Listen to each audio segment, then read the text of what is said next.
Good afternoon. So good to see so many wonderful faces at this assembly. And I am so pleased that you have all come to hear more about the work of Week of Compassion and what they bring to the ministries for the region and for our denomination. And I want to open us first with a word of prayer, and then I'll give us a brief introduction to our guest speakers this morning. This afternoon, you're right. Hey, you've seen me running around here. You know why I can't keep it straight. Will you join me in a word of prayer? Tremendous God of glory, you have rained your presence and your love down upon us in these last few days, and we know that the future you have held in your hands is nothing but goodness and blessing. And for that, we are immensely grateful. We are grateful for the trust that you have placed upon us, that we might be the people that represent your heart and your hands in this hurting world. So as we come together to learn about the compassion in action through the Week of Compassion's work, we pray your blessings that we might know new ways to reach a hurting world, learn new ways to help mitigate all the problems and disasters and tragedies that plague our planet. This we lift up now and ask that you just infuse our speakers and our guests with the power of your Spirit. In Christ's holy name, amen. All right. So I also have the pleasure of introducing to you Caroline Hamilton-Arnold and Raiza Spratt. I said the first name earlier, and I said, did I get it right? She said, yeah, and then it just occurred to me I haven't said the second name. So I wasn't sure if I pronounced that one. But I don't know if you guys are aware of this, but they flew in from Puerto Rico, where they were having their board meeting, and got here at like 2:30 in the morning last night. So I am not only grateful for the work that Week of Compassion does in the world, representing our compassion in action, but I am grateful to these ladies for agreeing to join us here in Kentucky for our regional assembly, for bringing a message to us and for sharing the good work that we are all a part of, because this is something we do together. So will you please join me in welcoming Caroline and Raiza to the stage, and you will have opportunities to engage and ask questions, because you will see myself and Aaron Cash running around with microphones.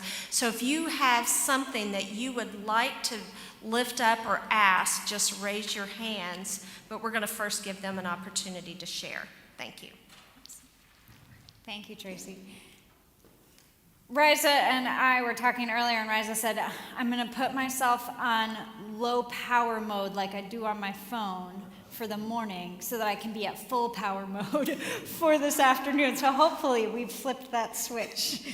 I'm Caroline Hamilton-Arnold. I have the privilege of serving as Associate Director for Domestic Disaster Response with your Week of Compassion, the Relief, Refugee, and Development Mission Fund for the Christian Church Disciples of Christ. My primary role is to help coordinate our disaster responses across the U.S. and Canada, helping to connect disciples' resources, our financial resources, our people resources, our buildings, our information, our relationships, to places of crisis and need. And that's the work that we do all over the world through Week of Compassion, and that we do together as disciples. So I hope you'll be able to stay for worship. I'm excited to be here with you tonight and bring the message this evening, where I'll get to share a bit more about the breadth of the work we do together. And looking forward to the next hour and a half or so that we have to talk about disaster relief and recovery on a broad scale, and also to focus it here on what's going on in the Commonwealth of Kentucky. And good afternoon, everybody. My name is Raiza, and I am the Disaster Response Organizer for Week of Compassion. My work is a little bit in the before and the after the disaster. So before the disaster, I help with a lot of the preparedness training, capacity building for the congregations, and way that we can together make sure that we are prepared to be able to have a faster or more effective response when the time for Caroline to take over comes. And then in the after the disaster, my primary role is trying to connect and engage some of the volunteers that will be able to assist in various ways, whether that is a rebuild of homes, or that is with that spiritual and emotional care that we will need, or whatever opportunity to serve we will have for volunteers. So in our partnership and our work together, we collaborate a lot. So sometimes things merge, and we don't know when one job starts, when one ends. So if you ever have any questions, you can start where you start, and we will communicate. We talk all the time. So. That's right. We have a few hopes for our brief time together. We hope that you will build some awareness of the responses that are happening in your own region and your own congregations. You have some incredible congregations that are building amazing relationships and serving communities that have been affected by disasters in the last year. We hope that all of you will spend some time thinking through your own resources and assets for preparedness. And hopefully, you will glean some new information and resources from us that will help you take next steps, either in getting your own congregations prepared for future disasters that we know will happen in this region, and to support your fellow disciples who are engaged in long-term disaster recovery. We encourage you to take notes and to ask questions through the time. We'll start with an overview of the disaster life cycle, sort of how disasters typically play out, with the giant asterisk caveat that every disaster is different. Every disaster is truly local, is dependent on the disaster itself, the particularities of the event, and the particularities of the community or communities affected. That said, there are some typical patterns that can kind of help you start to think where your church might plug in best.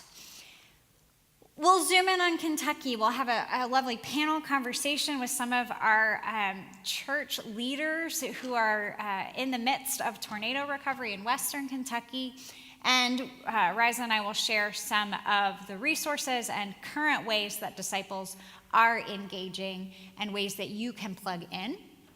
And then we'll spend some time at the end talking through our own assets and how you can prepare your congregations.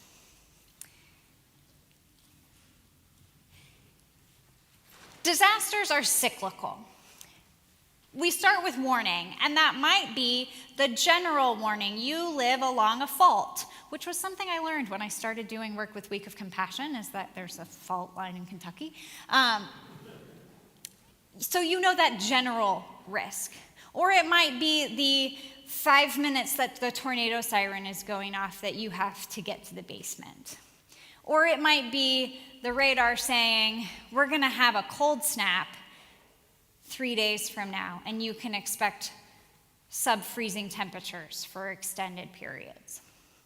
Then you have the actual impact of the event, and that can be of various time frame. If it's an earthquake, it's generally pretty quick. If it's an ice storm or a deep freeze, it could be several days. But that's the time when there is actually direct impact happening. That is an emergency situation. During that time, your job is to keep yourself safe, to follow the instructions of the emergency personnel on how to protect yourself and, where possible, help to protect others. That's where capital F, capital R first responders are really doing their jobs in the impact and that emergency rescue phase. Then we move pretty quickly into relief, and that is where people are needing food. There may be some continued sort of search and rescue or in-person recovery efforts happening. That's getting people temporary shelter, replacing emergency medications. This is the mass care phase. Then we start to move into a period of assessment, and it's the most frustrating and opaque of the phases of disaster, because a lot of the work that's happening is people having conversations with one another, figuring out who has what damage and where, and who has what resources and where, and how are we going to start fitting all of those pieces together, and is FEMA involved? Is the state emergency management involved? What are all of the bureaucracies that we have to navigate? Are we going through insurance processes, etc.? And trying to map out how can this community reach recovery. Because hopefully then we take a turn into long-term recovery, which is rebuilding of homes, communities, livelihoods, social and emotional wellness, and sort of the fabric of a community that can be ruptured by a disaster. Hopefully that leads us into a new state of normal. Sometimes you'll hear people say, we're working to get back to normal. Well, one, that's not possible. You cannot go back. Your community is forever altered by a disaster. And in a lot of places and contexts, and we've seen this quite a bit in Western Kentucky, normal wasn't good enough.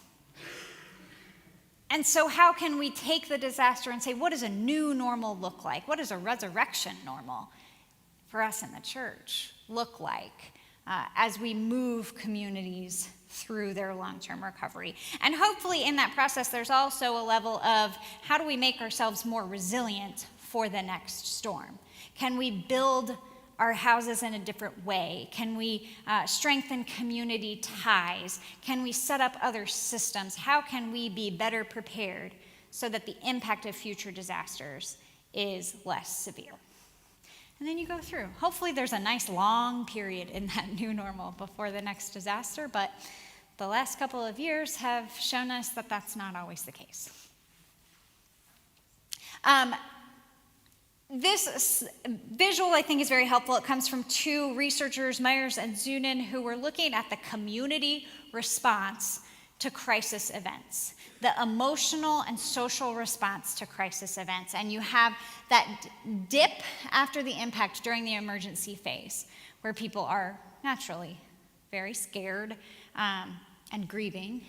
And then you have a high that comes through relief. This is the Houston strong, Boston strong. I don't know, did Western Kentucky have a catchphrase? We're strong. We're strong. It's neighbors helping neighbors. It's all those stories on the news of we were in a feud and now we're mucking out each other's houses, which is beautiful. And it's a glimpse of the kingdom, I think. And it doesn't last. Because there are those realities of that assessment phase. And there's the physiological reality that you get tired, your adrenaline stops pumping, you've not slept well in a month, and your house is still mucked out, and you're fighting with the insurance company, and you're waiting on 17 things, and your neighbors have already gotten back in their house, and you haven't, and you start to drop. There's that precipitous drop. The pastor who taught this to me, Reverend Matt Krebin, from Newtown, Connecticut, where the Sandy Hook school shooting was, said if the event is the valley of death, the second valley is the valley of the shadow of death. It lasts a lot longer. And the church can play a role in accompanying people through that valley, reminding people that we don't walk through it alone. And then hopefully we make that turn as we start to rebuild communities, livelihoods, homes, and start to do that work of healing from the grief and the trauma of the event. And you'll see it's not a straight climb up. There are events that will make people's emotional state kind of drop back down every time the tornado sirens go off. I live in Houston, Texas. Every time we have a big rain, there's still that little glitch in my spirit from having lived through Harvey. anniversaries, other reminders that things are not yet okay. And then hopefully we reach new normal. Throughout that whole cycle, through all of those phases, the church is vital. This is our general minister, Reverend Terry Hord Owens, who came to visit Texas not long after Hurricane Harvey, and we visited First Christian Church of Aransas Pass, where they were serving as a distribution site. And they were giving out food and water and the basics that people needed. And their pastor, David Deere, was talking to people, and he was hearing the heaviness of people's experiences. And then we had a gathering of clergy sponsored by the region and Week of Compassion, and we talked about the ways that trauma will continue to affect a community after a disaster. And so we said, how can our church respond to that need? And so they set up a space in their church building that they offered free of charge to 2 clinical pastoral counselors who gave subsidized services, reduced cost services that the church then also subsidized so people could pay what they could to come and receive care. And they are still doing that work, because after Harvey, we then had some other tropical and not tropical storm events, and then we had COVID, and then we had the massive ice storm across all of Texas, and then there were just the ongoing stressors and crises of the community. And so the church was present through that whole cycle in the way that fit their congregation. So I'm going to invite our panelists to come and join us up here so that we can talk a little bit about how the church has been present here. Yeah, just come grab a seat wherever you want on this row. We'll spend a few minutes hearing about how disciples have been present in the life cycle so far in Western Kentucky. So if you think about it, tornadoes hit December 10th of 2021. We're now almost a year, 11 months. And I didn't prepare you with this question, but I'm curious where you think we are. So I'll let you think about it, about where we are in that cycle.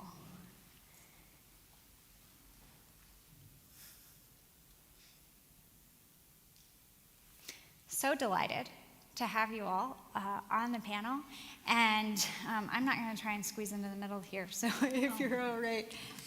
There's a chair here. Well, great, that's perfect.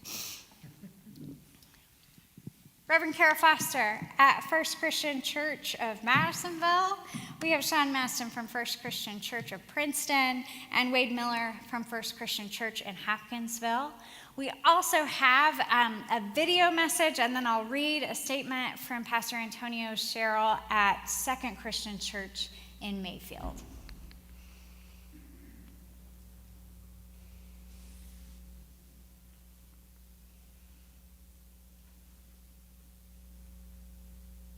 For every mountain, you brought me over. For every trial, you see me through.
Pastor Cheryl writes to the Kentucky Regional Assembly.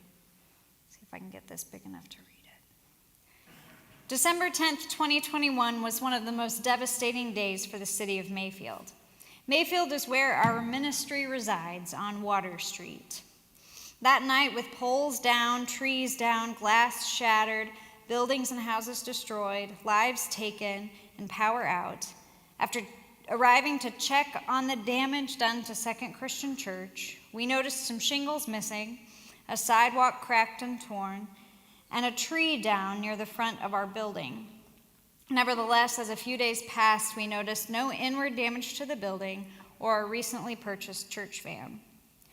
Devastated for our community, families, and surrounding ministries that had lost it all, we felt the need to act.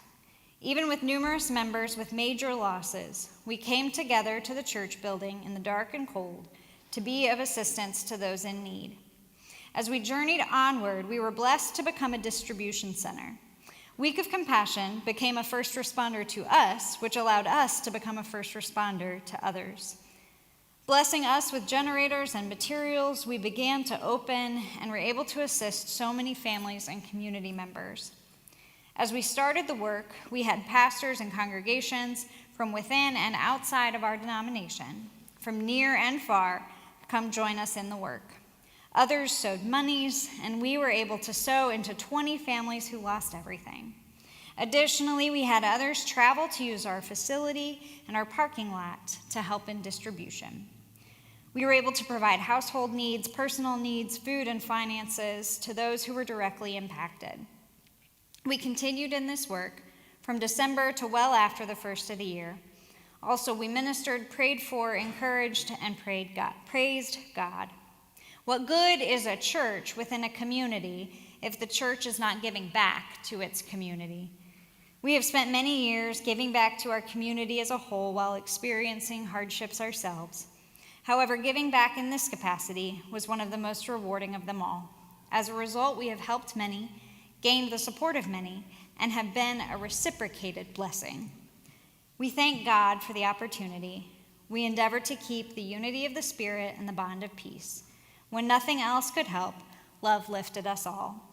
We will continue to do what we can for our community. Pastor Antonio Sherrill. So each of you, if you would give us the few-minute version. I know you could talk for a long time about the experiences in each of your congregations, but a few minutes of what you experienced on December 10th and the days after, and how your church has responded immediately after and in the months since. We'll start with Kara. Am I on? Okay. I'll try to be brief. My name's Kara Foster. I'm at First Christian Church, Madisonville. I'm the senior minister there.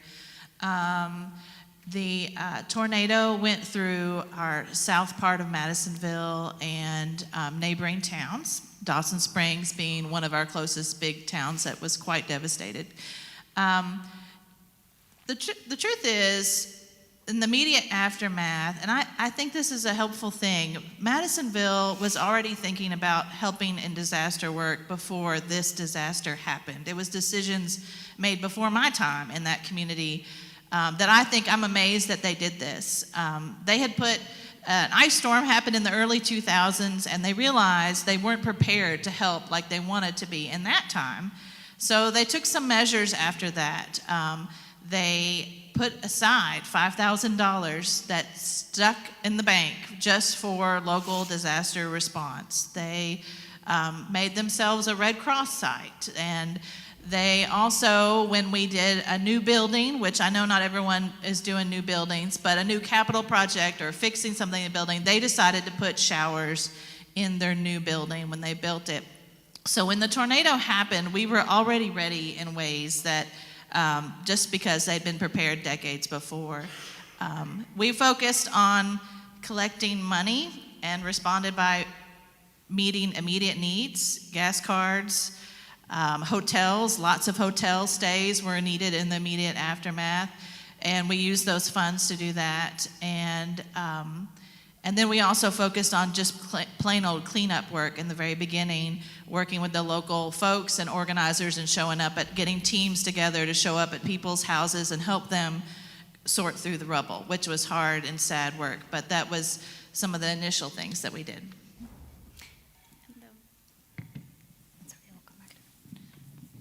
Either one of you. My own.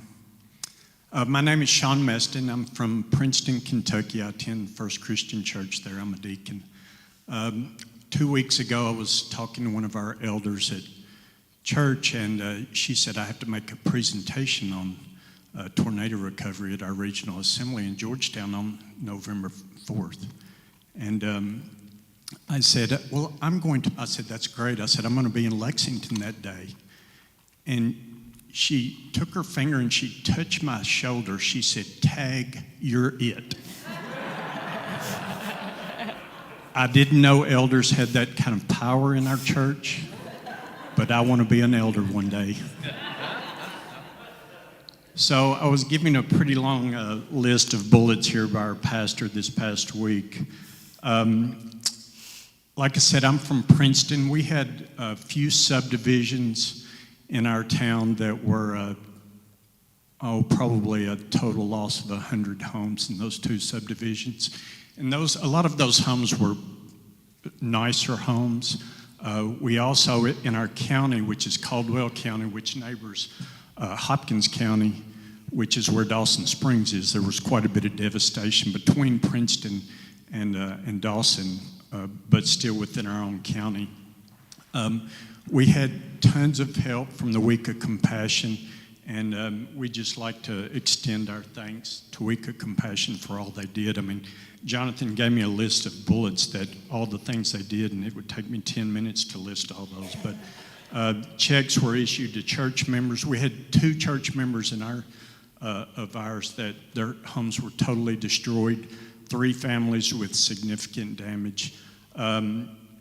So we helped those families right off the bat with both money and assistance cleaning up their debris. We partnered with the Week of Compassion and First Christian Church in Madisonville, Child Life Disaster Services, Children's Disaster Services, to offer a one-day camp at the local 4-H camp, which is in Dawson Springs, for children who were impacted by the tornado. And about 30 children attended that camp. And one big thing we did, in our pastor, Dr. Jonathan Webster, he was in touch with a group out of Louisville, Kentucky, Crossroads Missions. And the upstairs of our church, there are several rooms that haven't been used for quite a while.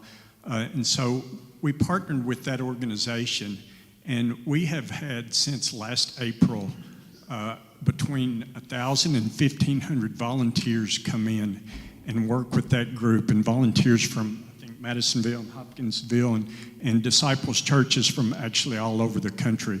But they have come in and helped to build, I think they've already built 2 homes. They have partnered with Habitat and built 2 homes in Dawson.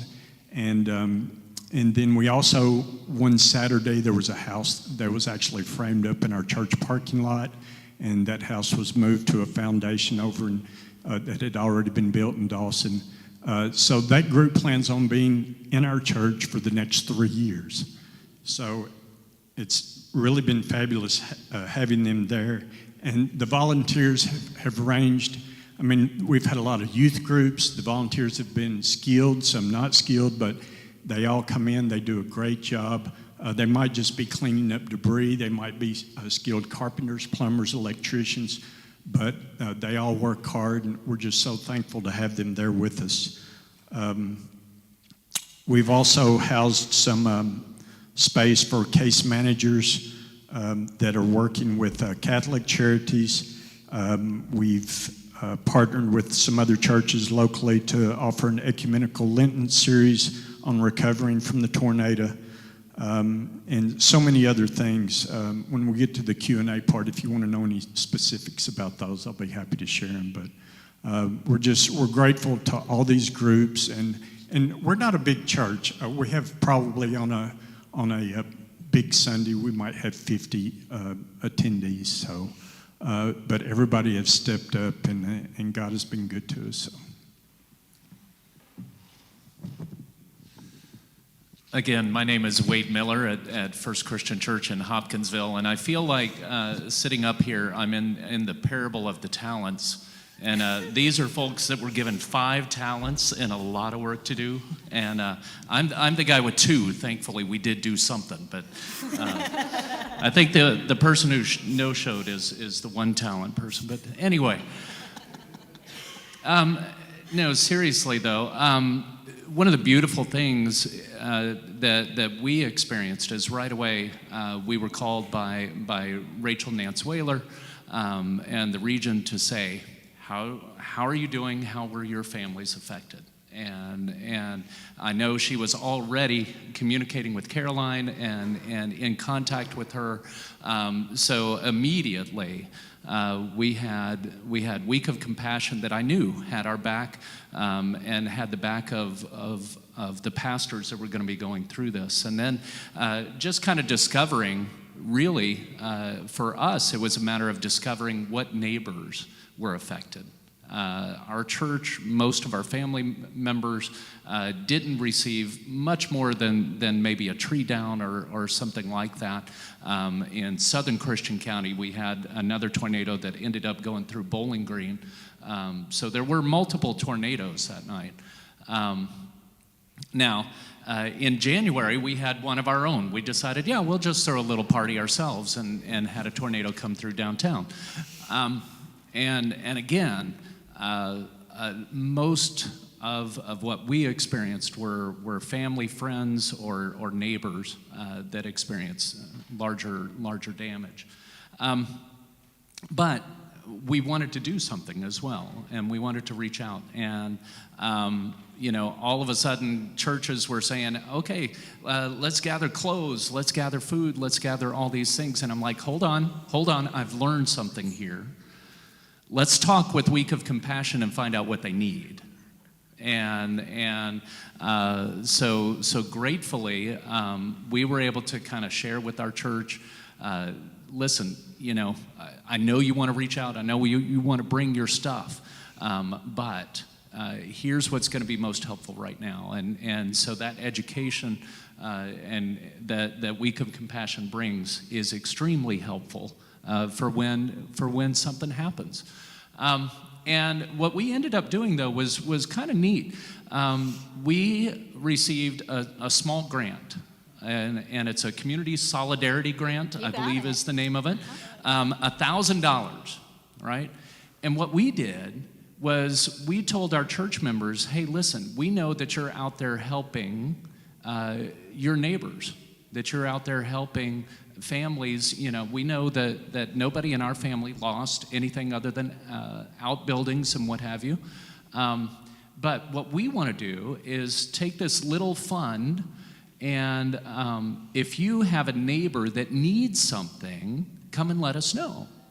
And wouldn't you know it, my literal neighbor across the door, church member, came to me and said, I've got property down on the south side of Christian County. It was hit really hard. Thankfully, he was going to stay in the camper that night, but his dog said no. So, he's here because of his dog, and they treat that dog very nicely now.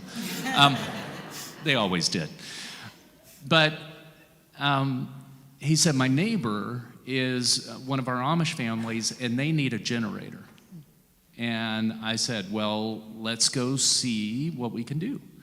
And essentially, we were able to use that fund to come alongside, and I told my neighbor, I said, I tell you what, generators at this point are on the low end. I can get one, right? I think there's 4 of them left in the store. I can get one, but it's going to run close to $1,000. It's going to run about $800. And I said, how about we use the grant money to pay for half of that? And he said, that sounds great. And I said, I tell you what, there's somebody else that's willing to donate. They're going to add a couple of $100. Can you cover the rest of it? And the neighbor said, I will absolutely do that for my neighbor and my friend. And so we were able to buy, an $800 generator for a couple of $100. And that was a beautiful thing. We continued to do that to reach out to our church members who were helping neighbors. We had somebody who had a dump trunk, and so they were going up and using the dump truck to remove debris and what have you, and we offered to buy gas. They refused. We had a neighbor who was cleaning up his own barns and things like that, and we went to him and were constantly asking, "Is there anything that you need?" And what ended up happening was we ended up in our account. We ended up having some money left over, and so thankfully, one of the other things we were able to do is go and volunteer. So we went and did some cleanup in Dawson Springs. We went up to Princeton. And we got to help move out all that stuff. And when he says there were a few rooms upstairs left unused, you don't understand. We moved the entire church out other than, I think, 2 rooms. The choir room, I mean, everything that was not being actively used. We had a lot of dried flower bouquets from the 1960s. Yep. Everything went to the garage where it could then be sorted appropriately and in due time or out under the shelter. And then we came back and we helped the organization build bunk beds. But when we came back, we're like, well, we don't really have need for this money anymore. And so we brought a check to First Christian in Princeton, and we gave them a check for $1,200. Little things. That's a loaves and fishes parable right there. That's Right. what you're gonna say. Yeah, I was going to say that's more than the 2 talents. Yes. But we are looking forward to. I've just been through through Kentucky Council of Churches. We're just now getting. We've been asked to potentially serve as a site for a camp for the Red Cross to kind of work with our kids. We're continuing to look for ways to be involved. I'm hoping to get a work trip up, coming your ways, and to help you all out a little bit, and to do a little local mission. But those are some of the things that we continue to look forward to, and are just grateful that Week of Compassion is there to help. And can I do a little more bragging on Week of Compassion? Is that allowed? Sure. Okay. All right. During the hurricane, okay, some of you have electricians in your churches, right? I got a call from a church member that they had 30 linemen who had come from Kentucky and were there hours after the hurricane hit, and they needed a place to stay. Caroline answered the phone at 8, 9, 10 o'clock at night. She and I were texting to try and find a place for them. So I want you to think about, within your congregation, you have connections. Those linemen were already on the way down. They were already headed into the disaster. And that's a very, very common thing. And just something that maybe you can help connect them with, and maybe with a little more advance notice than Caroline, they're there. Sorry about this.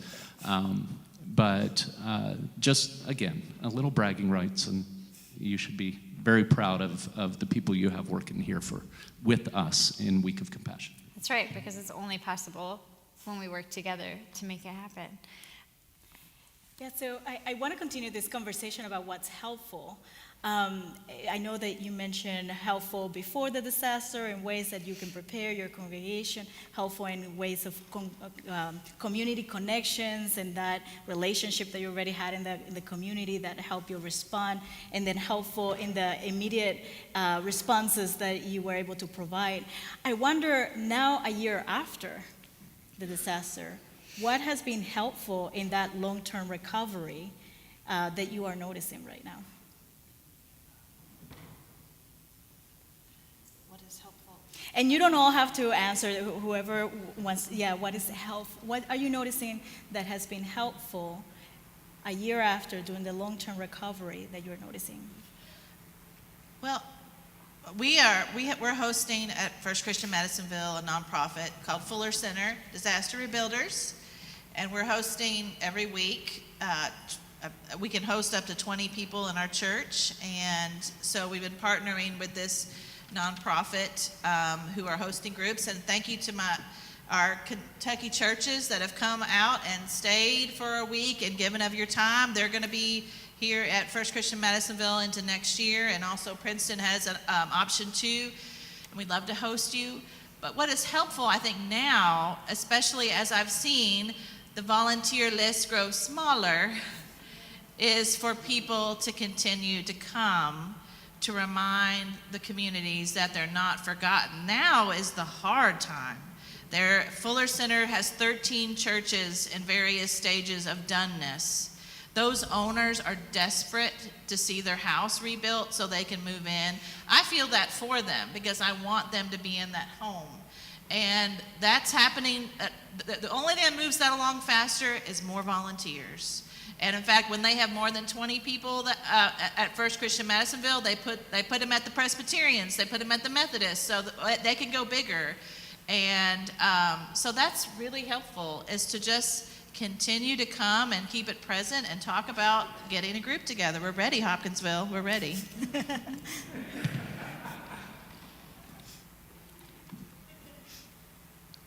Well, pretty much the same thing that Kara said for us. It is really having Crossroads at our church, that they have their own set of wonderful contacts out in the construction world.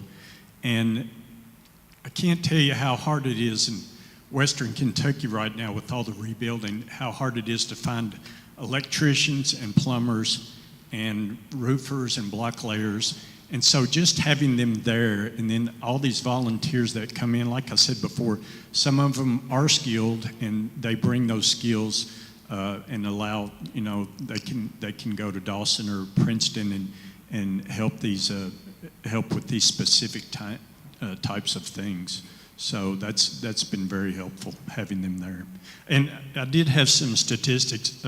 One of the guys that kind of coordinates all the volunteers that come in, he has calculated that the volunteers have put in over 11,000 hours of work since last April.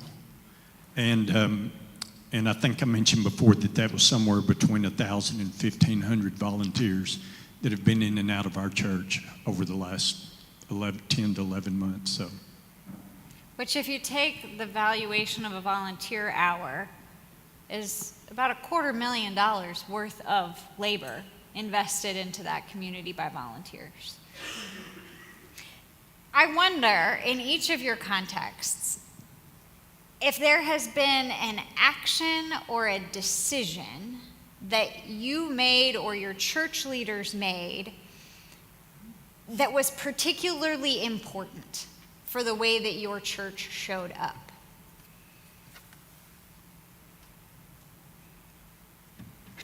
Well, I already mentioned it. It's showers. And actually, if you don't have showers in your church, don't despair and think we could never do this, because I have learned there's lots of organizations that have shower stations and that can bring the showers and connect right into your water line at your church.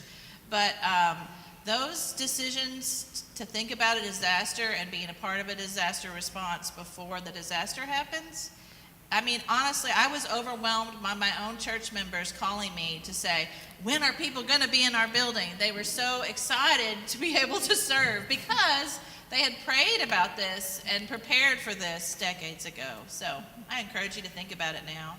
And then Kara, very importantly, called me and said, my church members really want to host volunteers. When can we get volunteers into the church? So I had them on my list. I knew they had the capacity and they had the willingness. So when we had partners calling us saying, hey, we're looking for places to house volunteers, I said, great, how would you like to go to Madisonville?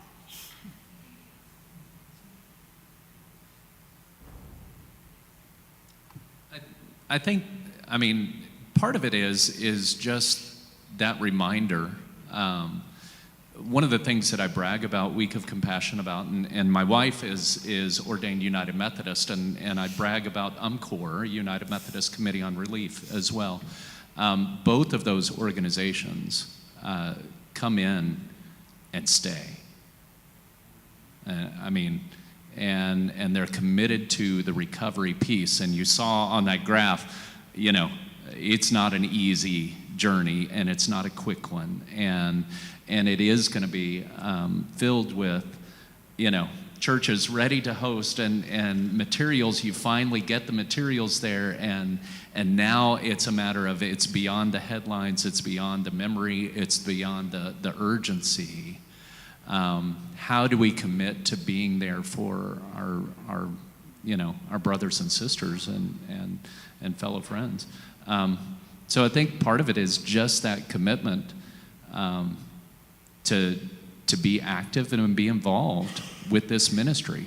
And if you allow that to happen, they're gonna put you in some pretty neat places, because I've never been on a mission site where there wasn't laughter, and probably never been on one where there weren't tears. And I know I haven't been on one where the Holy Spirit was not present. Well, I think one of the things that you and I talked about, Wade, before this is, you're like, are you really sure I belong on this panel? We didn't do that much. And yet, when you start to add up all the not much from all the people and all the churches, it's a loaves and fishes story. And so many of our congregations feel like they are in positions where they don't have that much to offer, or they're a church like Princeton. On a good Sunday, we're 50 people in the pews. Okay, but what do you have? And what are you willing to offer? And where can we create partnerships and build on relationships through councils of churches, through other new ministry partnerships, through the network of our disciple relationships, to have an outsized impact from what we think are our meager offerings, when offered generously and faithfully, can multiply. I even think of one, speaking of that, I think of one memory I just came back to me of that blurry first few days and week. It's a sweet thing, and it was the partnership of colleagues, and that I had some church members that were like, I can do laundry. That's about what I can do. And literally I called Jonathan at Princeton, and we quickly worked out a little thing. He told his church members who lost their houses, we're dropping laundry here. They came and picked it up. They texted the owner when it was ready. They delivered it back to where they were staying at the hotel, and they did that for a couple of weeks. And it was a really sweet, wonderful blessing. So, yeah. And that was the friendship and the colleagues, churches. And I have to really give a shout out to the elder who put me in this position. She's a part-time grant writer for our school district. And about 2 years ago, she wrote a grant for our church and received, I don't remember the amount, but we started it was a church garden, kind of like a community garden.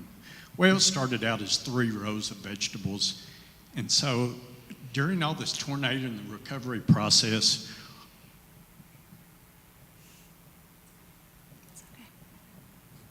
we've delivered over 250 baskets of veggies to tornado victims.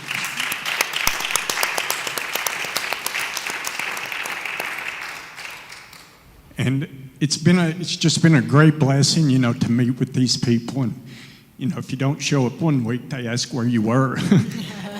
But it's been very nice, and, hats off to her. She's done a great job, and everybody's pitched in. The volunteers that have come to work with Crossroads, they'll be out there picking vegetables in the morning, and everybody's really helped out on that. So. A lot of the time we talk about things that are creative solutions that come up in the moment and ways that we respond. I wonder, looking back, what are things that you wish you knew or wish you would have been prepared for If you could please fight that instinct to collect shampoo bottles after a disaster. I truly, Hopkins County, my county, was receiving donations that have been sitting in a warehouse since Katrina. I picture there's a shampoo bottle that's gone to Houston and New Orleans and Kentucky, and now it's gone east because Hopkins County sent their stuff to the eastern part of the state, and bless their hearts. So it's their problem now. We call that stuff stuff no one wants. Okay, good to know. And I'm telling you, the urge is so, I thought we were pretty clear, like this is where we're gonna focus. We want your money, church, and we're gonna use that money to respond to needs, and we're gonna do some great things with it. In fact, we just framed a house this past Saturday, a whole house number 27 for Habitat. But they still we were getting donations. And it was overwhelming, and it became a big problem, actually, of where to keep it and where to house it and how to get it to people. It was a logistic nightmare. So truly, Week of Compassion, they know what they're talking about when they say stick to the money in the beginning, and I think it's wise. So I affirm that. Well, and I know Dawson Springs, then when they were beginning that cleanup, they asked specifically if you have shovels, new shovels, if you have, they're going to let you know what they need. And it could be that they can't find them in that county because everybody has bought, grubbing hose and shovels and rakes but they're going to let you know if you continue to listen and if you continue to pay attention and ask that question first. We're in good shape. How can we help you, right? What can we do for you? And recognizing that those needs change so quickly, especially in the early days. I visited Second Christian in April of this year, and they still had cases of water from December. We're like, we're still giving out water. People need water, but it's taking up space in our fellowship hall. And First Princeton had cases and cases of soft drinks. And thankfully, they're housing volunteers, so there's a purpose for them now. But asking and being willing to receive an answer that is maybe not the answer you wanted to hear, and being able to recognize, okay, if we're going to respond to that need that they are saying is today's need, we have to move quickly. Because I know how church collection goes. Member of a local church, it takes 3 weeks for it to filter out to everybody, and then maybe most of the people bring it in that Sunday, but then there's still stuff coming in 2 weeks from now. Well, then we're a month and a half out from an event, and it's not shovels that are needed, it's plastic totes so that the people can store their stuff while they're living in the hotels, or they're starting to need cleanup supplies, or they're starting to need materials to make repairs to their homes. And so being able to be flexible, and responsive is huge, huge. Should we open it up for questions? First, anything else you want to share about your experience that you think your church needs to know? Just those, the relationships, the friendships, the colleagues, the friends in ministry. We're a small little church band, Disciples of Christ, and that's actually can be our strength in some ways because we can navigate quickly throughout maybe other church bureaucracy, praise the Lord, we don't have. So I think I'm grateful for that. I am so grateful for that. A disaster reminds you of that, of how important that is. So I'm thank you all, and I appreciate all of you who've already come, and anybody who wants to come next year to Madisonville, we'd love to talk to you. You can go directly to Kara, or you can go to weekofcompassion.org/volunteer.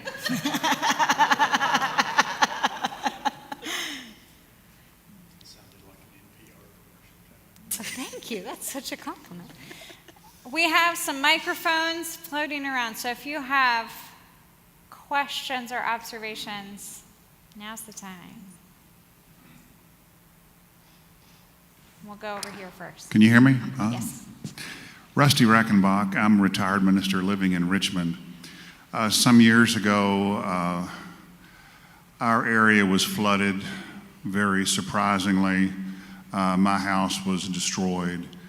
It was interesting to me that nobody, the next day after the flood, nobody came to help. It was just so amazing.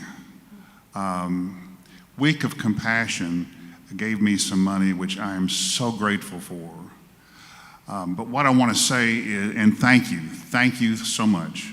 What I want to say though is a lot of people don't realize that FEMA does not help anybody's businesses, only your residents, and only your residents if you're living there at the time of the flood or tornado or hurricane or whatever. The fellow across the street from me who had a nursery, and he would grow all of his fabulous plants from seed, and he was the hardest worker in the world, and he lived next to the creek, and everything he had was destroyed. And FEMA could not help him. He didn't live there. That was his business. But a lot of times we don't realize that these people with businesses, and this is how they live, this is their salary, this is how they feed their families, that they get no help. Any response to that? Yeah, the first response is if there is a federal declaration, often the Small Business Administration will activate a disaster response program to provide, usually it's loans more than grants, to small businesses. The second piece,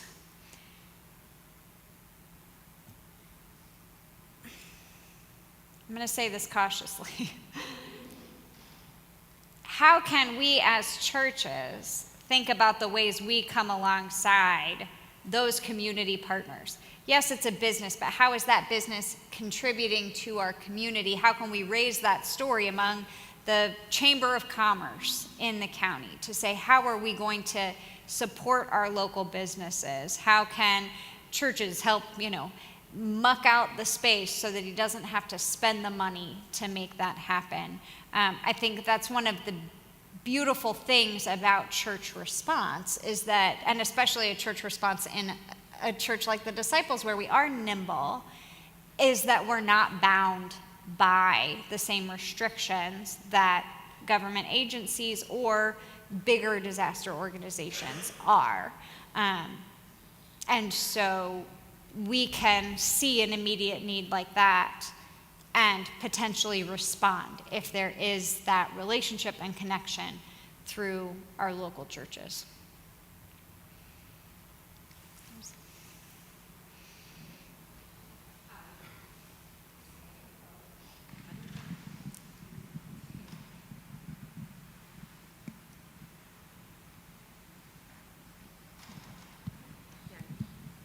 Hi there, Rachel Ganther, Liberty Christian Church near Hopkinsville. Hi, Caroline. Finally getting to meet you. Good to have a face. Good to see you. I have a couple of things I just want to share, just real quick. And one is our church. I wear a couple of hats, first of all. I'm co-pastoring Liberty Christian Church about 5 miles south of Hopkinsville with my husband, Paul. And I'm also one of the chaplains on campus there at Christian Care Communities, which you heard the report about that this morning. So I have a couple of different little stories to share, just things that you need to know.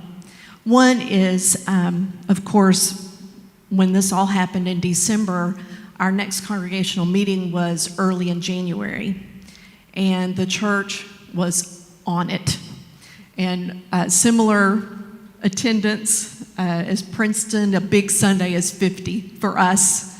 And we had a little discussion about how much we wanted to send to Week of Compassion in addition to the budgeted amount that we send every year anyway. They're just in our budget. And my husband and I have been in ministry for a long time now. And we've served churches that were very tight-fisted.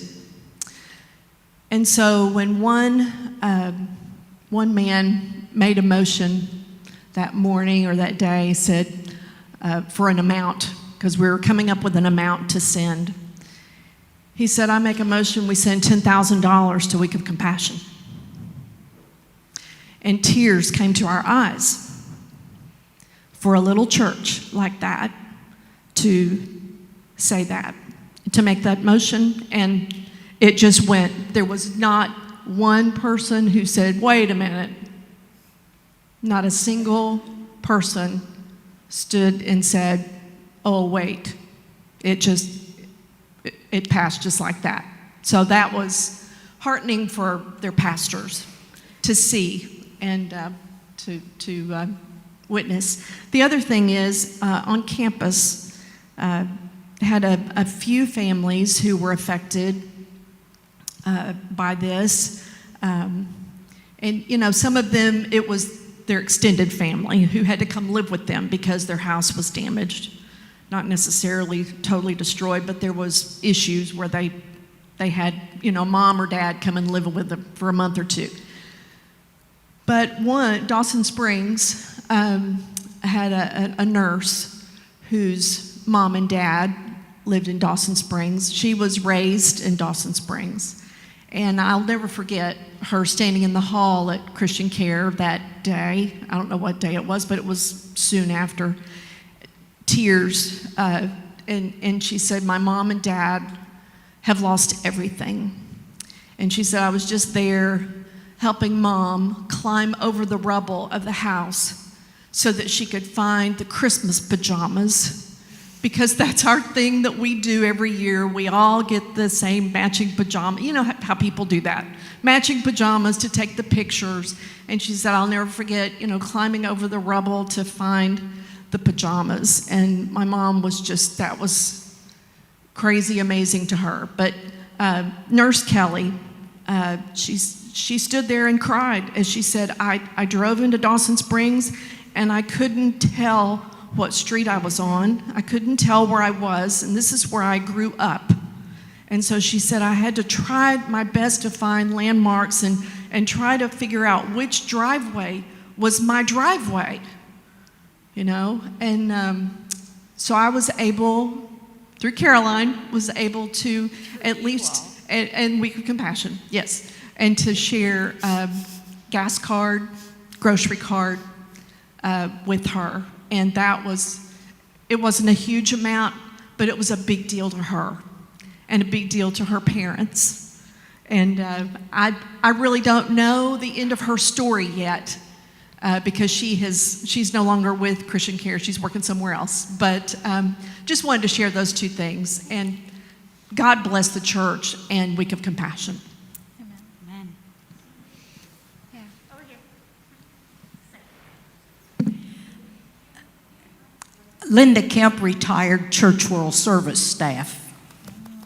I just want to say how important the phrase that somebody on Week of Compassion came up with several years ago now, about pray, stay, and pay.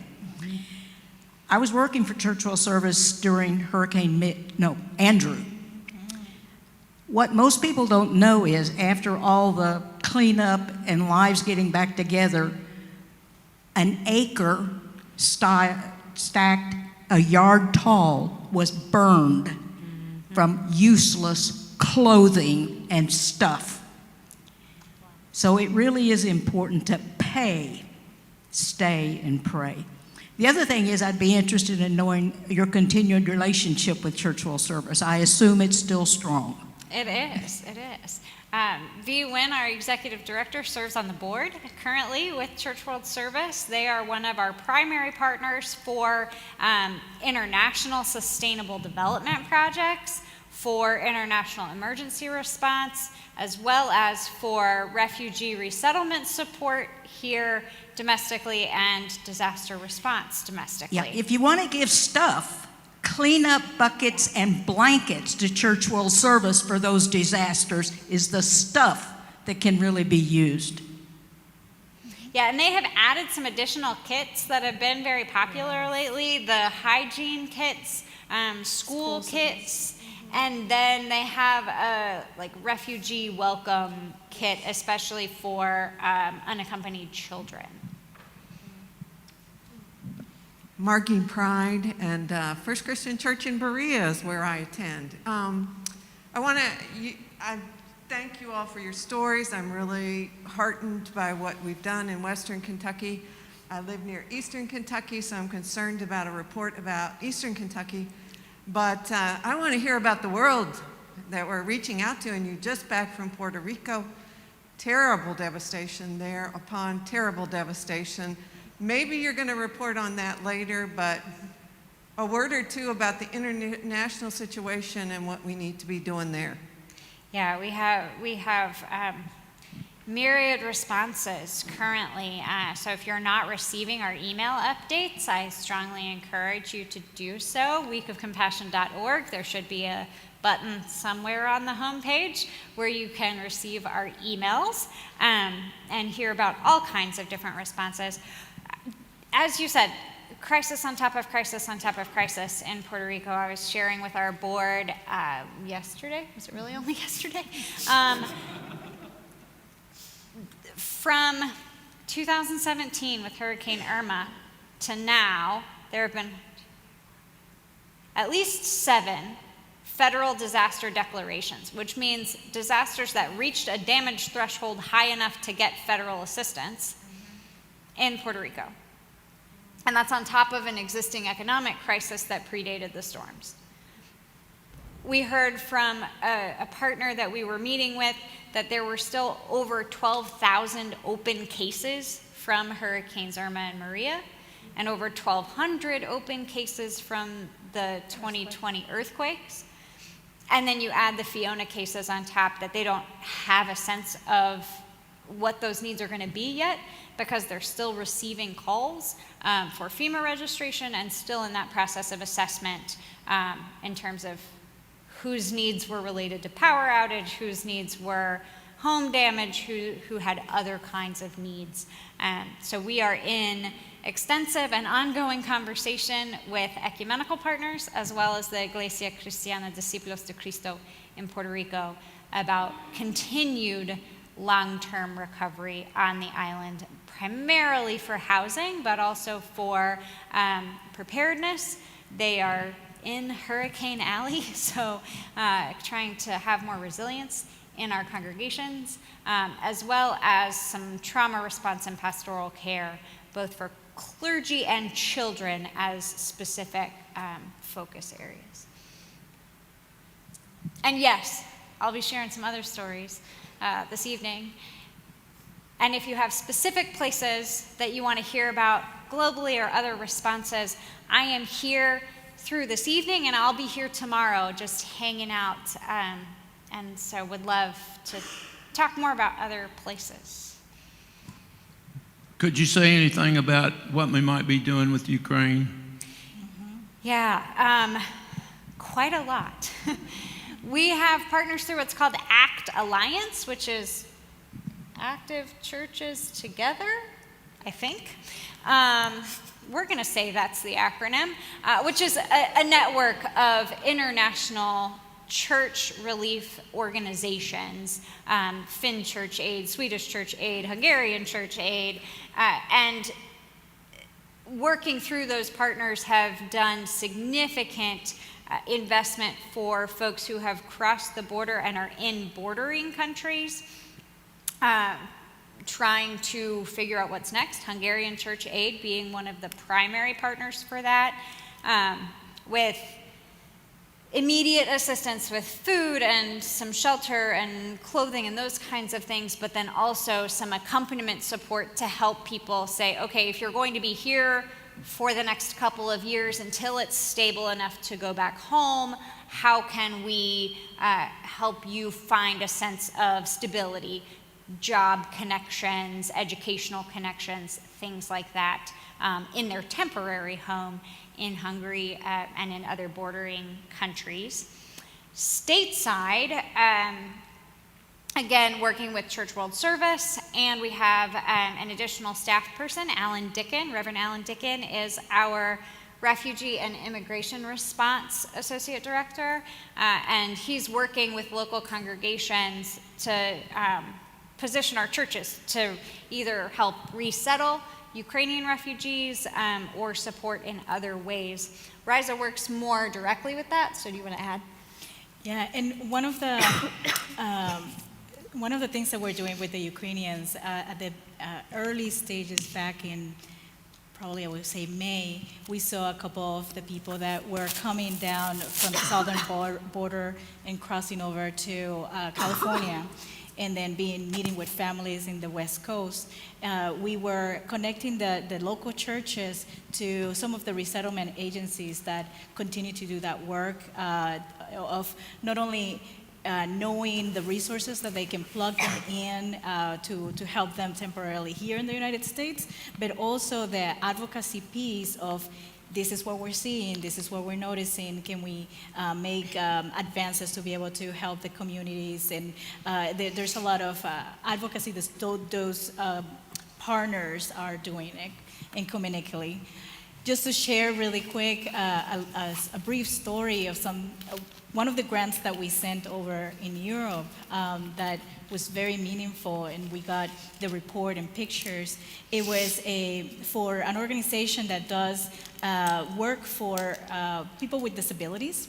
There was a couple of people, but this one particular person that was wheelchair bound, and the community gathered together to be able to help them, being displaced, help them exit Ukraine. Once they were exiting in their new community, they needed some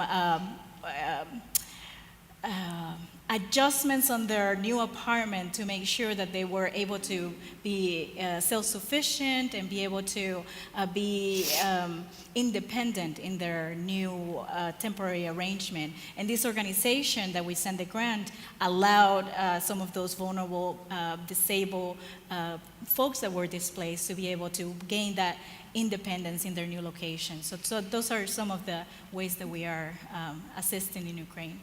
Mm-hmm. I think this will be our last question, and then we'll transition on. Okay, my name is Sharon Fields from Paris, Kentucky, and it has been predicted that because of climate change, we will have more and more disasters and more people displaced. Is Week of Compassion planning, thinking, praying about this issue? Yes, yes, and yes. All of the above. All of the above. Crying at night sometimes.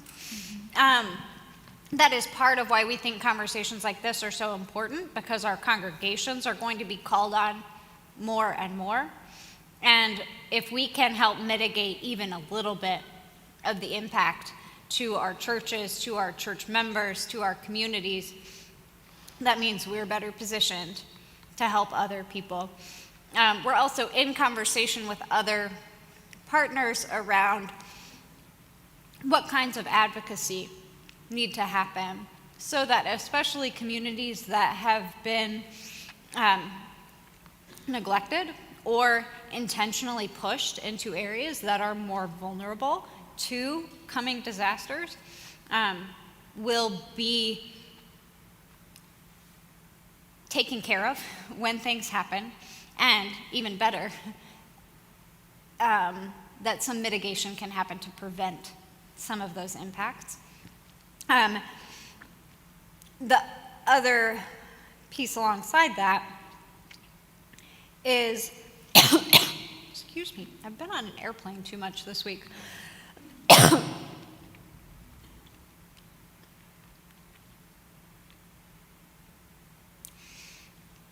And I can't take over because I don't know what the other part of it but the other part of it is. Yeah, I was trying not to cough on or choke on a cough drop.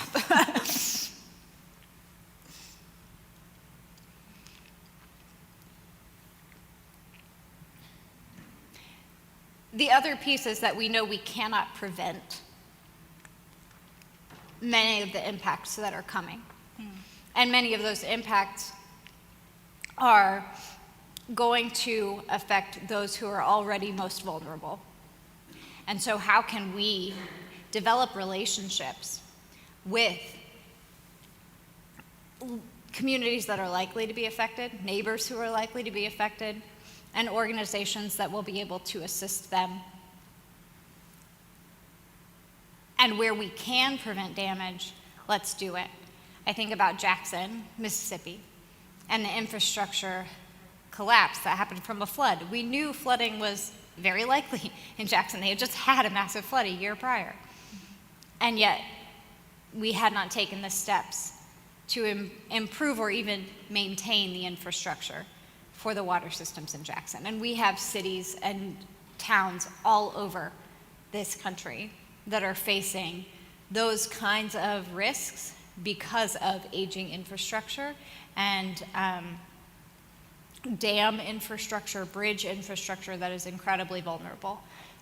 So thinking about how we can lift those issues and not in a partisan way, but in a sense of how do we prevent damage, which is both, I think, a moral obligation that we have and just a fiscally smart thing to do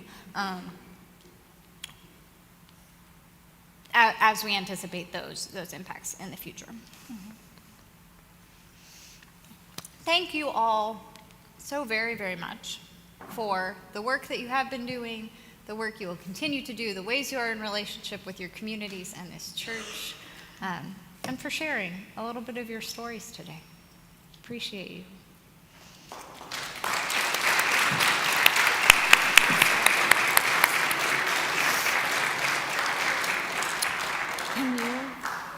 For those of you who might be interested, the communion set that's on the table here is the communion set that came out of Gulf Shores, Alabama Christian Church that went through Hurricane Katrina. And you can see how damaged it is. So imagine your own sacred pieces experiencing that kind of trauma. It kind of hits home. So thank you, Caroline, Raiza, and I'll wait for a second. I understand. We're going to give Caroline a brief break, but thank you all for sharing your church's stories as well. All right, so we're going to be talking a little bit about some of the ways that Week of Compassion responds and the immediate response. As you heard, there were some solidarity grants, like the Community Solidarity Grant.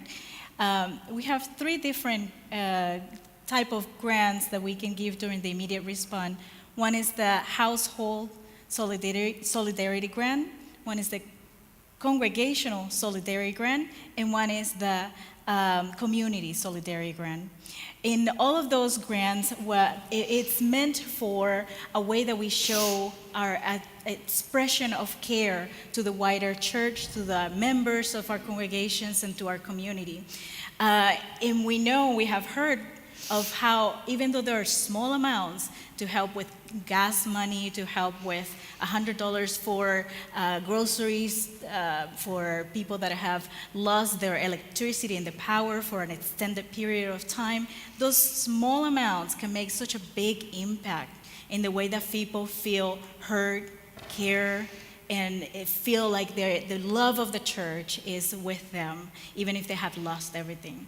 So when a disaster happens, there's a couple of ways that those solidarity grants can be available to your congregations. For those of you that are pastors and leaders, if it is in a smaller disaster context, you are able to reach out to Week of Compassion, reach out to your regional minister, regional staff, and ask them, hey, is this something that we can contact Week of Compassion so we can receive some assistance for our congregations, for our members? On larger scale events, like we will say Florida, it's definitely more helpful to go through the regional office so we can help. But we are here for you. And with all the donations that you are giving to Week of Compassion, together we do this work of caring for the church. Amen. Next slide.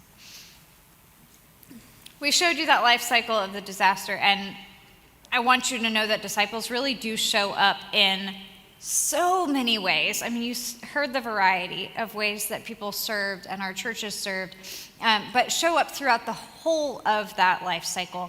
Spiritual and emotional care is one of the ways disciples often show up through the extent, the full life cycle. just offering places for prayer, offering, ritual spaces on anniversaries, or just making place available to come and share communion after a disaster has happened can be very healing for people. As we've heard, supplies, with the big old caveat of only what has been specifically asked for, and in coordination with folks who are on the ground. So churches are often great places for the distribution of resources because people come to the church and ask for help.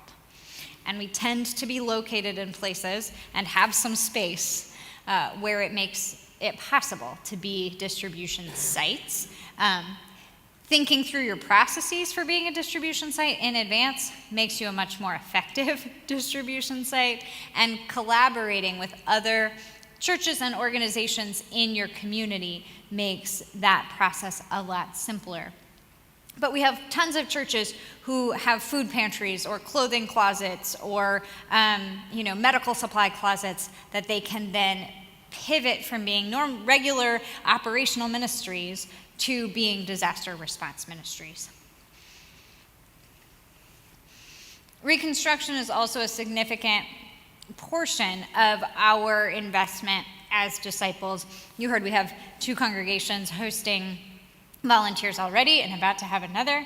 And to partner with the long-term recovery groups, we'll talk about more about them in a second, to facilitate the repair and rebuild of homes and the relocation of folks who have been displaced from rental housing after a disaster.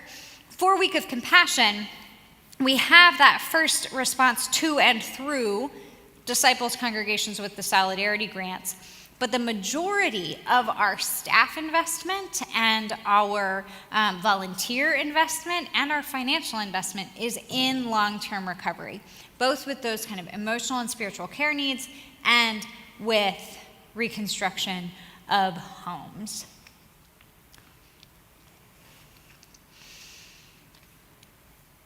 In Western Kentucky, we have Princeton in Caldwell County, Madisonville in Hopkins County, a developing site with Be the Neighbor, which is a grassroots disciples mission trip organization out of Texas, who will be housing volunteers at First Paducah and working with the Graves County Long-Term Recovery Group on a really exciting project that will help renters displaced by the tornado, knowing that 70% of the impact to dwellings in Graves County was to rental housing, to get them into subsidized, affordable, rent-to-own properties.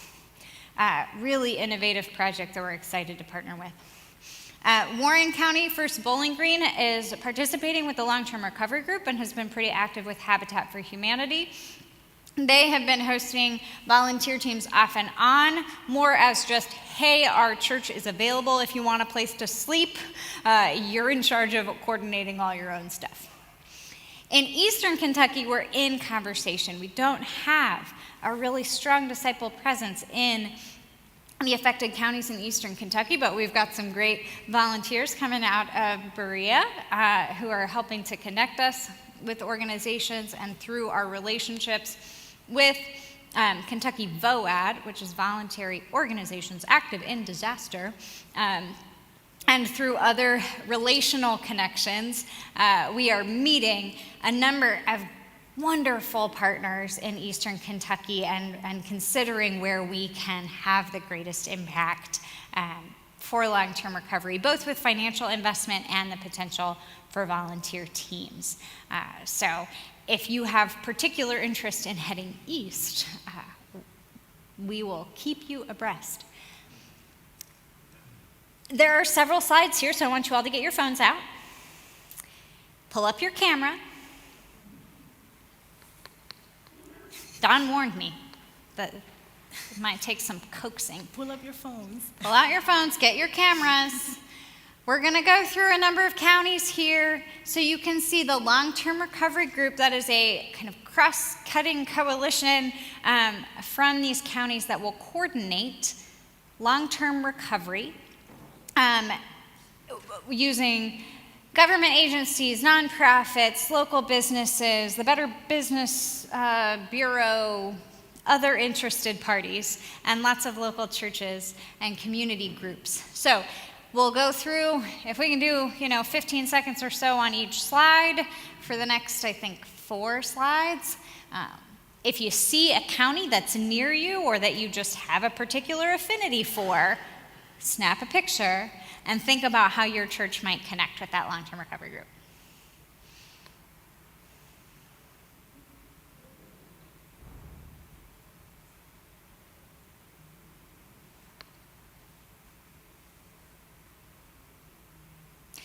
Fun note there, Heath Duncan, member of our Disciples congregation in Madisonville.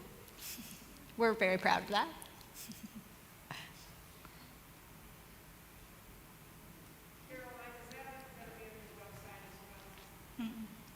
It is not currently on our website. Most of that is on the Kentucky VOAD website, but if you email me, I'm happy to send it to you.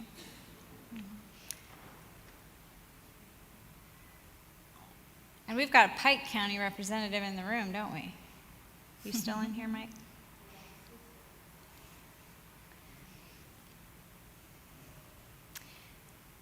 All right, I'm going to take that. We're going to switch gears a little bit, because you heard Reverend Kara say it made a difference that we had thought about this before the event happened. And so we're going to take a little bit of time, like a really little bit of time, because we talked a lot, to think about how to prepare our congregations. So let's go to the next. First, you need to know what your hazards are, what your risks are in your particular area. So if I send these to Aaron or somebody, can we get them out to participants? Okay. Great resources linked here on how to figure out what your highest risks are, what hazards are present for your community, and some ideas for how to prepare, because there are lots of possibilities. So this is going to be a 30-second version.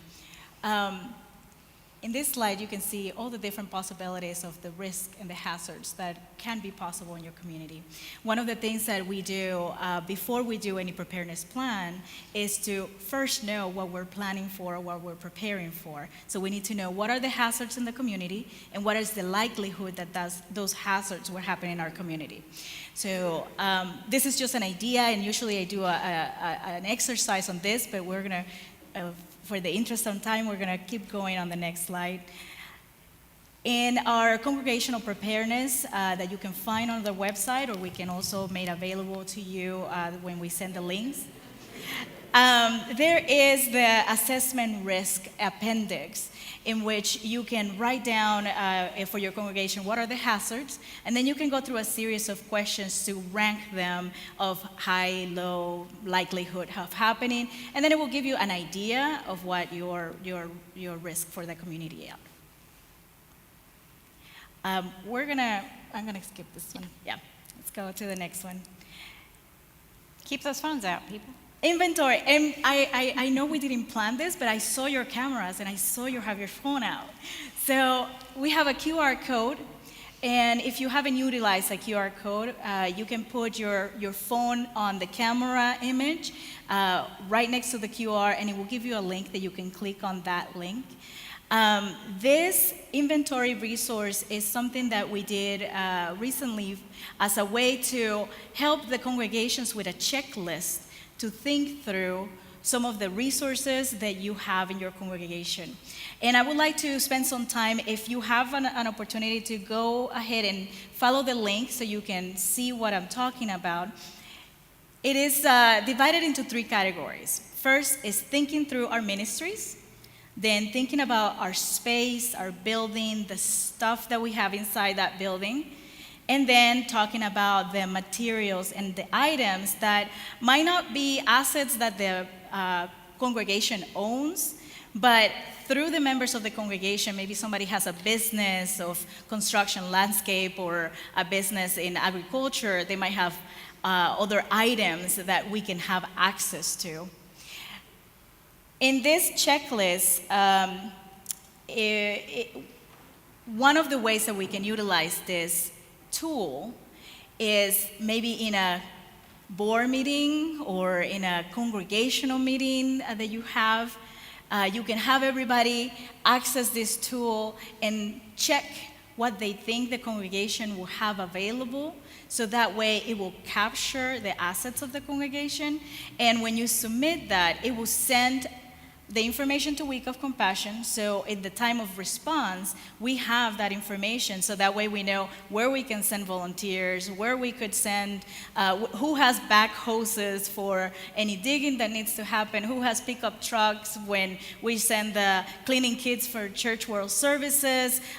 We know what resources are available and where they are, and you also get an email for your own congregation to have that information. And it's very easy to follow and step by step.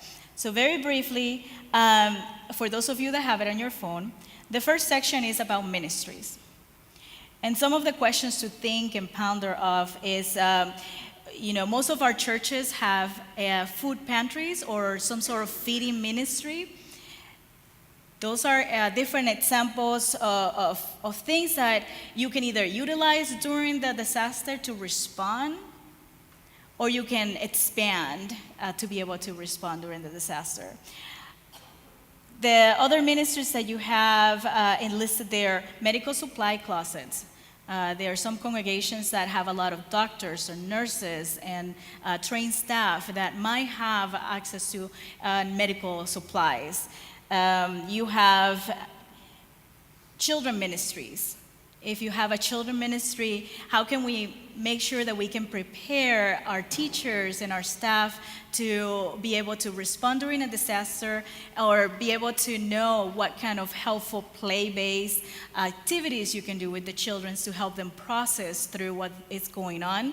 First Christian Church Jacksboro, Texas has a preschool.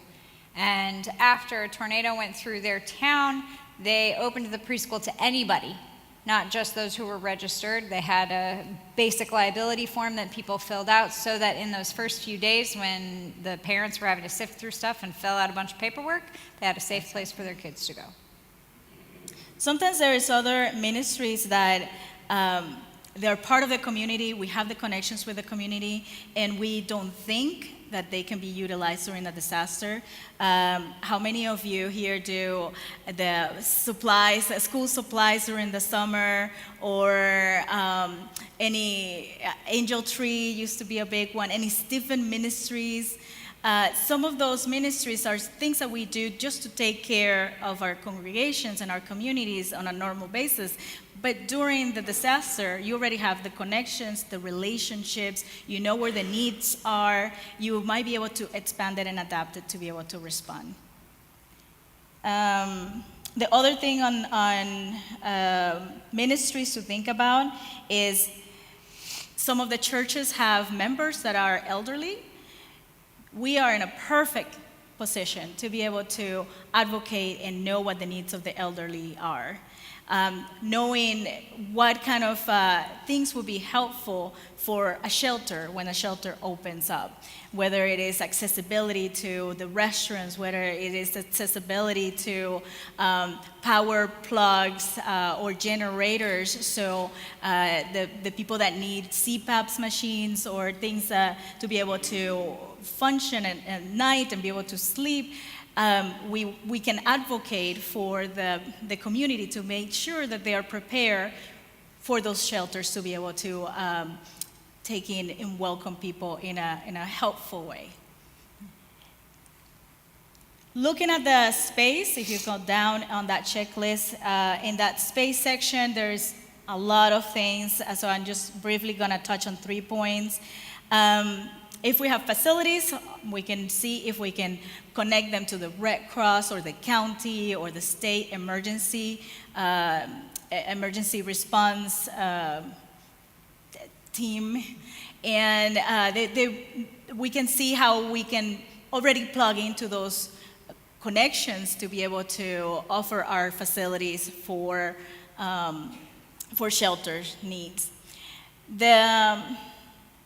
The other thing on the facilities, there is a list of pickup trucks and a list of other items, and you can go through and make a checkbox on all of them that you see in your congregation. And this is not meant as a checklist, you need to have all these things in order to respond to a disaster.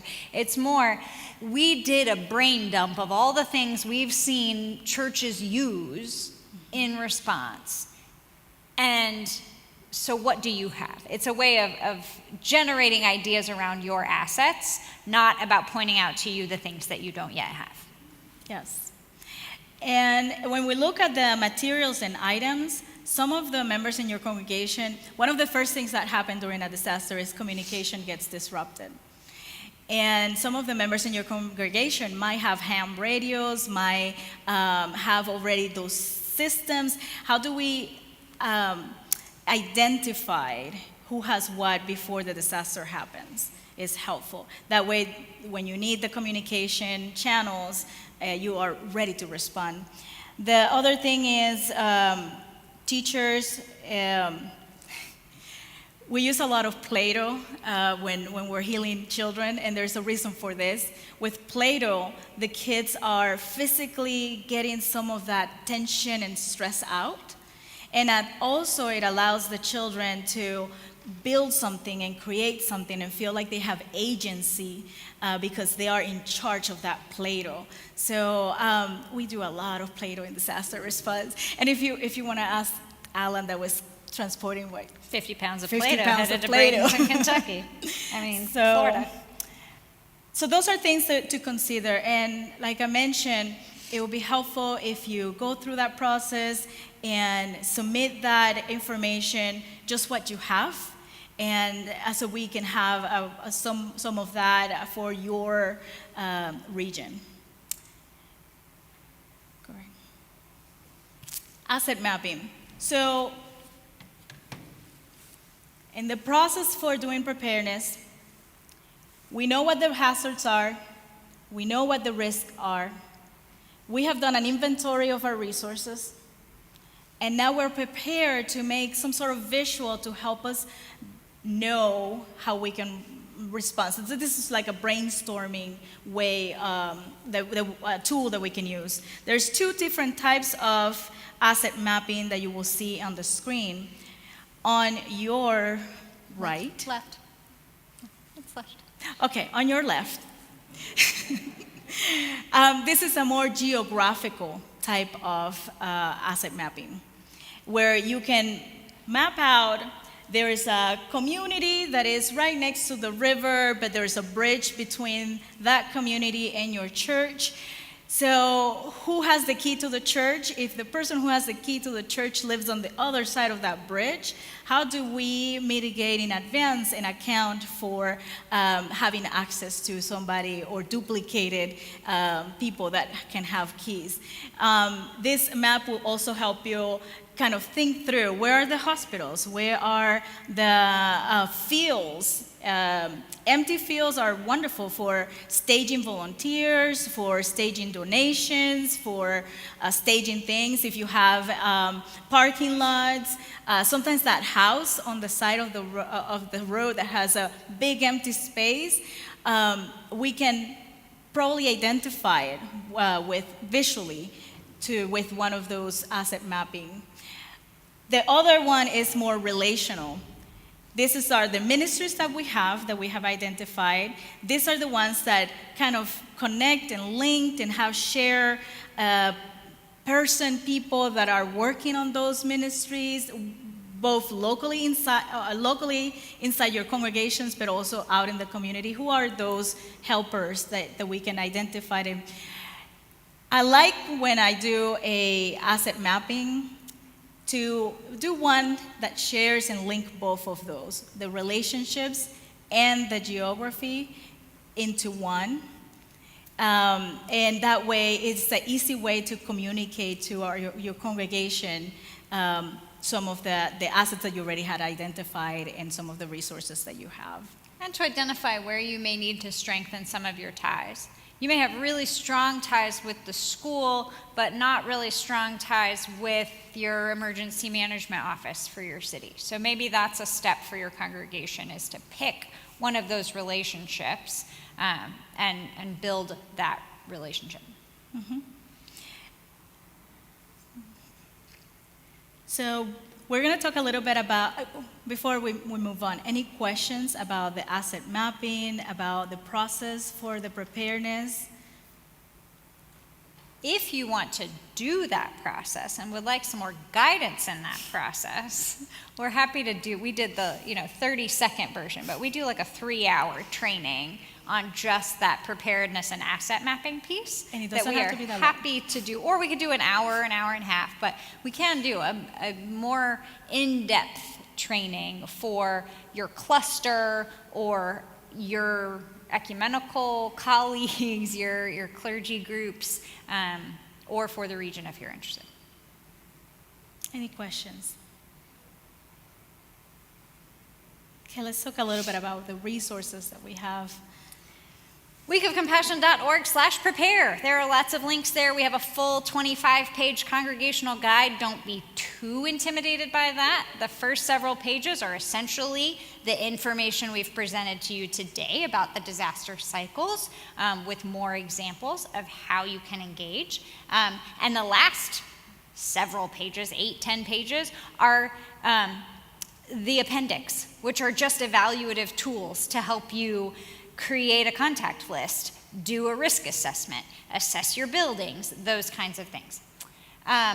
Ready.gov has a ton of resources for individuals, for communities, for houses of worship, mostly sorted by disaster type. So you can get very specific to the kinds of impacts a flood might have or a tornado event might have. Riskfactor.com is another great tool for thinking through steps for mitigation. You can see your risk. Currently, they have risk for flood and fire. They're building out other tools for other risks, but then they give possible steps you can take from very low cost, low effort, like clean out your gutters, steps all the way to raise your house 10 feet.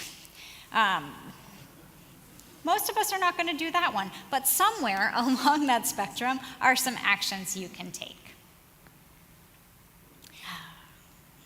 Willing to Respond is a network, a platform that Week of Compassion helped to launch to help track what congregations have an interest in responding. Essentially, it's just a way for you to have your hand raised to say, yes, we are willing to respond in the event of a disaster. And then we can help connect you to other congregations in your area that have said, yeah, we want to respond too, to connect you to your emergency management or the voluntary organizations active in disaster networks in your area. And Raiza puts together a fabulous newsletter every other month that goes out with tips for your congregations, stories of what other congregations are doing for disaster preparedness and response, and just good resources that we think you should have. That is also linked on our website, weekofcompassion.org/prepare. There's a button where you can sign up to be part of that network. Our challenge to you is to think of one thing you can do. And maybe it's something as small as visiting the Week of Compassion website that you've never been to before, weekofcompassion.org. Or it might be, let's create a disaster response team that can go and volunteer in Western Kentucky or in Eastern Kentucky. Or it might be, you name it. Use your creativity. Did you have something else before we split up? No, nope. I'm gonna keep Great. this. All right, so just to generate some ideas of next steps or one action that you can do or think about, I would like you to stand up. And we're gonna divide you guys in groups. You will self-divide. Self-divide and find a group conversation partner for the following topics that might be able to be helpful to your area or community. In the back, anybody that would like to gather supplies for flood or tornado recovery can probably meet towards the back. In the front here, in this area here, anybody interested in talking about next steps for congregational preparedness or asset mapping can gather over here. In that other corner, anybody that is interested in talking about long-term connections for tornado and floods. So one is for supplies, one is for the long-term recovery, rebuilds, and other long-term needs. And then here in the front, anybody interested in talking about volunteers. So go ahead and find your conversational partners so you can have a few minutes to talk about either ideas that have come up after this conversation or next steps that you would like to see in your communities. And from there, the ministry fair, is that what it's called? Aaron will direct you to where that goes? Downstairs. It's downstairs. The ministry fair will be is downstairs. ongoing. So as you connect with each other and finish those conversations, make your way down to see amazing ministries happening in the region. And we want to make sure everyone knows that all of this has been live streamed and it's going to be available on the region's YouTube site, Facebook page indefinitely. So if you missed a resource, you have access to getting that resource later as well. And following the assembly, we will put together a playlist of all the things that you may want to revisit. So look for those in your inboxes.